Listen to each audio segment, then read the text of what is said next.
those poor unfortunate souls. Hello and welcome to Poor Unfortunate Podcast. I'm Caroline Ameti. And I'm Conor Perkins. This is the Disney podcast for grown-ups where we shoot the shit about Disney the way that you do with your friends. Welcome, listeners, to a brand new episode of our bi-weekly mini episode series, Caroline, What's New?, where we go through all of the latest and greatest in Disney news. Thank you so much for your patience. We are here today, which is a Tuesday for you all or later. We missed our Monday deadline, but we had good reason. So this is now being recorded on Monday, October 21st, 2024.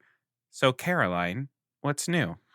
Lots of parks news today, so buckle your seatbelts. Let's just kick it off with the big news that everyone's talking about and that we briefly caught some rumblings of during our last Caroline What's New episode. So, beginning October 30th, Disney World will begin the pilot program for Lightning Lane Premier Pass, the next addition to the Lightning Lane Single Pass and Multi Pass offerings. The Premier Pass will allow guests to ride every Lightning Lane attraction in one day at one park. No need to make reservations in advance. So, like park tickets and the other Lightning Lane offerings, Premier Pass will use dynamic pricing. Our friend, dynamic pricing. And Disney has said that prices will range from $129 to $449 per guest per day. But the specific park ranges will be as follows, from the highest daily minimum to the lowest. So, of course, highest daily minimum price is going to go to Magic Kingdom with the minimum. So this is the lowest price for a single day is $329 per person. And it will go as high as $449 plus tax. Then we've got Hollywood Studios, and I'm guessing this is because we've got Galaxy's Edge, etc. So Hollywood Studios minimum will be $269 per day and go as high as $349 per day plus tax. Epcot will start at $169 per day and go up as high as $249 plus tax. And Animal Kingdom will start at $129 per day and go up to $199 per day plus tax. It's insane. Sorry, I'm going to throw up. This is in addition to your park ticket price. This is per person. And to be honest, a lot of people have been pointing out, and I've had the same thought, that if you have a large enough group, you might as well just do a VIP tour. Yep, that's what I said down here. I did some of the math. And also, I have used a similar service to this at Universal, and it's so much more affordable. And the funny thing about this news is, like, I've got a lot of people in my life have reached out to me once this news came out, because this is like a general news interest story, even for non-Disney people. And so many of my relatives were like, what do you think about this? And obviously I think it's crazy, but I'm not surprised at all. I'm not surprised at all. So here's what's happening with this. On October 30th, passes will only be available for purchase for Disney World guests staying at a deluxe resort, deluxe villa resort, Shades of Green, or the Walt Disney World Swan and Dolphin. This is the pilot program. I'm sure it's going to expand, obviously, but this is just for them to kick it off. Trying to look a little on the bright side, we had to find one, right? I was preparing myself for the Premier Pass to exclude Lightning Lane single pass rides. So the big ticket rides like Tron, Seven Dwarfs Mine Train, of which you can only choose one per day when you purchase the multi-pass. But Premier Passes do include these top tier rides. So yay, I guess. I'll take something. I don't know. And yes, as Conor said, if you're doing the math, a Premier Pass is always going to cost you the same or more than your literal ticket to the park. And Walt Disney World News Today did a really great value comparison of like multi-pass, single pass against a VIP tour. So yes, like Conor said, if you can find 9 friends, you might as well just do the VIP tour. And you get a person taking you behind the scenes, giving you exclusive information. They'll pick up your I've seen these cast members picking up food orders. It's elite. It's elite versus like, this is not like, I can't imagine paying for I can't even wrap my head around it. I can't. No. We'll just move on from that. Let's just move on. Yeah, please. On a happy note, Disney teased the return of Paint the Night to Disneyland on Instagram with a video featuring the Mack the Truck float from the parade and the parade's signature lyric, "When can we do this again?" Paint the Night debuted in Disneyland for its 60th anniversary in 2015, so it makes perfect sense for it to make its return for the park's 70th. The parade moved to California Adventure in 2018 after a brief hiatus and played there from April through November. And that was the last time that it was seen at the Disneyland Resort. And they have not announced yet which park at the Disneyland Resort it will return to. So whether it will be Disneyland or California Adventure. But that's I'm great. excited for it to come back. It's a Yeah. fantastic parade, and the soundtrack is I know. amazing. I didn't choose it for the soundtrack, but it's fun, okay? It's fun. Back to some sadder news. It's just, what a roller coaster today. We've got some Animal Kingdom construction updates. So Triceratops Spin, Fossil Fun Games, and Chester and Hester's Dinosaur Treasures will officially close on January 12th, with Tropical America's construction beginning the very next day on January 13th. So things are happening. Closing dates for Dinosaur, the Boneyard, Restaurantosaurus, Dinobite Snacks, and Trilobites have not been announced. But like I said last time, I don't see too much longer of a life for them past January, February. Big Thunder Mountain at Magic Kingdom will be undergoing an extensive year-long refurbishment and will be closed starting on January 6, 2025. It is scheduled to reopen with what Disney calls, quote, a little bit of new magic in 2026. And I wonder if this will include any nods to the forthcoming Cars additions to Frontierland. And I have a feeling the answer is yes. But that's a long time. It's a very long time, but I'm hoping that they're going to add some of the features that the Disneyland Big Yes, Thunder that's what Mountain I've has seen with people the- hoping for. with Yeah. the explosions and Yeah. the projections, because listen, I just wrote it recently, and like they didn't even have some of the water features running, and I'm like, I know. it needs some love. It needs You some know update, what? because every other edition of Big Thunder Mountain, it's just like infinitely better. I'm cursed. I think like all of my favorite attractions are cursed to just like be lost to time and like maybe not Big Thunder Mountain now, but just like never get their updates. It's Great Movie Ride. It's Dinosaur. It's Big Thunder Mountain. Like those are my three of my favorite attractions Spaceship ever. Earth. Like Spaceship Earth. Oh man. This was bad news, okay? So the debut of The Little Mermaid, a musical adventure at Hollywood Studios has been pushed to summer 2025. It was originally supposed to debut this year, like right around now. Disney, I was just there and just was like looking at the Voyage of the Little Mermaid marquee, still up. It's in horrible shape. There's like pins holding up a background. It's bad. It's bad. So Disney just filed a permit for a new marquee, finally. Just like considering that signage that reads Voyage of the Little Mermaid looks faded and broken down as all hell, it's still there. And yeah, I don't know. Just considering where prices are going at Disney, I'm going to start being a real bitch about anything that doesn't look perfect because it is just too expensive to be Yeah. at Disney for everything to not look amazing. Yeah, it Get needs used to look it, Disney. flawless. Yeah, and you have dug yourself into that hole, so congratulations. And also, we need that stage show back.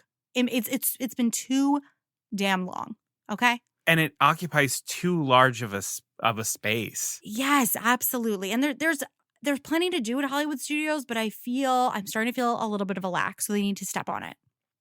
Speaking of other things moving at a snail's pace, the Cake Bake Shop, and I know this isn't a big deal to everybody, but this is something that I've been waiting to open at the Boardwalk forever. The Boardwalk is my family's DVC home resort, so it has a special place in my heart. It has finally revealed its menu, and the construction walls are down, and they've been letting like influencers and news folks finally step foot into this establishment. So the Cake Bake Shop, it exists in other places. It will feature both a bakery and a table service restaurant. It will be open for every meal. Here's the pricing. And now, you know what? Let me just like reveal myself before I go over the pricing. Like, I looked at the menu. It's everything that I love. I'm going to have to go there at some point, but we have to call out the insanity of this menu. So to start, a brunch mimosa, which just like, is bubbly plus orange juice, will run you $23. What? $26 for a fruit plate. What? $78 for a charcuterie board. $52 for crab cakes, or a souvenir rose gold goblet of frosé for $37. Are you Unfortunately, kidding me? I am not Who is kidding. this for? I don't know. That's the point that I'm going to make next. So, okay, so let's think about this. Unfortunately for me personally, this menu is lightly NOLA inspired. It has excellent like coffee, drink, tea, and pastry options. It's like literally all of the things that I love. So unfortunately, I'm gonna be suckered into this place at some point or another. I mean, at one point they teased afternoon tea being a part of this, but I don't see any signs of that on the current menu, leaving me even more confused about who the target demographic is for this crazy expensive spot. Because like with Let alone the fact that it's tea, called the Cake Bake Shop. If something's called the Cake Bake Shop, you're not going in expecting that you're going to be paying outrageous prices. I know, and the cake looks phenomenal. I Like, know. honestly, it should be. But, like, if I'm going to go, like, and I don't know, maybe this is just how branding works, but the Cake Bake Shop, you're like, okay, that's going to be pretty affordable. If you went into a place that's like a name or like a one word, like Boulangerie. like boulangerie, like you'd be like, okay, this is going to have a little bit, there's going to be a price tag Mhm. attached to this. No world am I thinking that the Cake Bake Shop is going to have a $78 charcuterie board. I agree with you. You gotta see the interiors of this place. It's like Oh, God. it's really nice. I mean, okay. So with the tea, when they initially talked about afternoon tea, they had kind of emphasized like I feel like I remember a child's experience. So I was like, okay, this is where you take your little one to their first like tea, and they're probably gonna be in their princess outfit. It's gonna be cute. But now I'm like, I guess the target demographic is sort of around our age, but like I can't afford this. Like I'm into it, but it's not affordable to me in any way, shape, or form. And anyway, this spot was originally supposed to open in 2023. So it's like it's if you're gonna be outrageous, like just hurry up and open the place already. This buildup has been absolutely wild. I always expected that on my most recent long trip, which was in April, I was like, oh, I can't wait. We're probably going to go to the Cake Bake Shop. The construction walls were fully up, and this was supposed to open in 2023. Mess. Anyway, let's just close this with some happy news. Animal Kingdom has welcomed a new Sumatran tiger cub named Baxo, the first one in the park in 7 years. So Mom Sony is doing well and will take care of Baxo backstage before he joins the Maharaja Jungle Trek in a few months. This is very special. There are less than 600 Sumatran tigers left in the wild and managed care, so in the entire world. So if you're going to be going early next year, you're going to probably see an adorable little tiger cub if you go to the Maharaja Jungle Trek, so you totally should. Aw. All right, I've just got a little bit of Disney Plus and Disney film news. So, things that are now available on Disney Plus, the last 3 episodes of Agatha All Along, they're going to be coming out. There's a new episode this week, and then the final 2 episodes will be dropping together on Wednesday, October 30th at Ooh, 9 p.m. fun. Eastern and 6 p.m. Pacific. So, watch this now because people are probably going to be posting crazy spoilers. Like, Yeah, I get caught know. up. It's people have been really, really bad with like spoilers and Yeah, stuff like that. I'm behind and I got something spoiled for me. Such a shame. Like, totally fine to like talk about things, but if something is airing with it, like there were things that were spoiled for me in the first 24 hours of it airing, in the first 12 Ridiculous. hours of it airing, and like, folks, Not we need to calm okay. down a little bit. Like, we can be excited about this, but y'all, let's be real. But they're gonna try and finish all of Agatha All Along before spooky season ends, which is a smart idea. Love it. Stuff that is announced / coming soon. It was announced at New York Comic Con, which was this past weekend, that the new Marvel television show Daredevil Born Again will premiere on March 4th, 2025, with Charlie Cox and Vincent D'Onofrio returning as Matthew Murdock / Daredevil and Wilson Fisk / Kingpin, respectively. And we saw both of these characters make subtle returns into the Disney-owned MCU in She-Hulk and in Hawkeye. So this is really, really exciting because I really love Daredevil and I love these 2 actors in these parts. So it's going to be great. Also at New York Comic Con, it was announced that the entire original voice cast of Phineas and Ferb will reunite for a new season of the show, premiering in 2025 on both Disney Channel and Disney Plus. And we got some new teaser art for it. So that was some really big stuff that came out of this past weekend. So I'm glad that I could talk about it because of their little delay. As far as Disney films go, nothing new that's like now available really to talk about, but things that are coming soon. The Freaky Friday sequel, Freakier Friday, received a release date for August 8th, 2025. Still unclear to me, at least as I was doing research, whether it's going to be a theatrical release or Disney Plus. I believe it's going to be theatrical. Okay. And similarly, we got the release date for the live-action Lilo and Stitch adaptation, which will be May 23rd, 2025. And so this cast includes Chris Sanders returning to voice Stitch, alongside Zach Galifianakis as Dr. Jumba Jookiba, Billy Magnuson as Agent Pleakley, Sydney Ogadong as Nani, as well as Courtney B. Vance, Tia Carrera, who's Nani from the original film, and more. So, cool. That'll be here before we know it. It really will. And to wrap us up with some miscellaneous news that I guess I might as well just rename Disney Cruise Line news because I feel like it's all I talk about. Disney dropped a ton of new information about the Disney Adventure cruise ship, which will be making its maiden voyage in December 2025 from Singapore. And the bookings open for that very soon, just if you were going to do that. I would not even be able to touch on all of the information we now have, but here are some highlights. So this ship is going to include the first ever Disney Cruise Line coaster, Iron Cycle Test Run, which will be part of the Marvel Landing Zone part of the ship. A brand new stage show, Remember, starring Wally and Eve and featuring characters from Coco, Aladdin, Little Mermaid, and more will debut on the ship. 2 of the many dining locations that will be available as part of the dining rotation that really caught my eye. One of them will be the Enchanted Summer restaurant, which will feature a Maximus room and an Olaf room. So it's basically the theming is like if like Frozen in summer and like Tangled collided, which is kind of mine and Connor's dream. Yeah, that would be that restaurant. And there will also be the Pixar Market restaurant. One of the premium dining options, this one really impressed me. I mean, it's also premium, so it's an additional price. So I shouldn't be impressed because why? But okay. It will be called Mike and Sully's Flavors of Asia, and it will offer 4 different dining experiences in and of itself.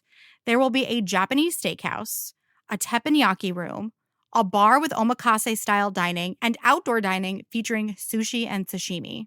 What? Amazing. Why aren't they calling it Harryhausen's? I don't know. Which made me start thinking, are we going to get Harryhausen's in Hollywood Studios and so they don't want to upstage it or like have to explain how Harryhausen's is in multiple places in the universe? Maybe. I hope because I really just want to eat at Harryhausen's, please. Harryhausen's, like it belongs Harryhausen's to him, but it could also be a plural possessive. Yeah, true. Amazing. And then there's going to be Spellbound, a lounge featuring potions and cocktails inspired by the Evil Queen. Oh, so yeah, if anybody wants to give us any money, they could also just open that in Villain's Land as well. Hint, hint. Yeah. Nudge, nudge. Yeah. And that's it. Alrighty, so that's going to do it for us for this episode of Caroline What's New. Thank you so much for joining us. Please remember to hit follow and subscribe wherever you're listening to the podcast and follow us on social media. We are at Poor Unfortunate Podcast. And we will be back soon with another episode of the podcast. So stay tuned on those socials and we will tell you what's next. Until then, Beluga Savruga.